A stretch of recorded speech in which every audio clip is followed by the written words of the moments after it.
आणि यानंतर बातमी रायगडच्या राजकारणासंदर्भात। रायगडमध्ये आता पुन्हा एकदा तटकरे आणि गोगावलेंमध्ये सामना रंगल्याचं पाहायला मिळालंय। अजित पवारांच्या राष्ट्रवादीचे अध्यक्ष सुनील तटकरे यांनी भर कार्यक्रमात भरत गोगावलेंची नक्कल करत त्यांची खिल्ली उडवली आणि त्याला उत्तर म्हणून आता गोगावलेंच्या मुलीनं सोशल मीडियावरती एक स्टेटस ठेवलेला आहे।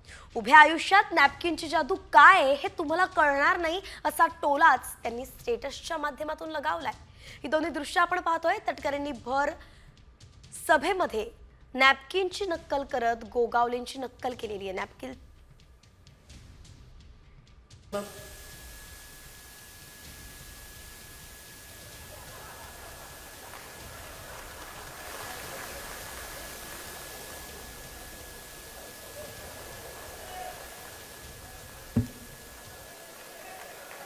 Bye.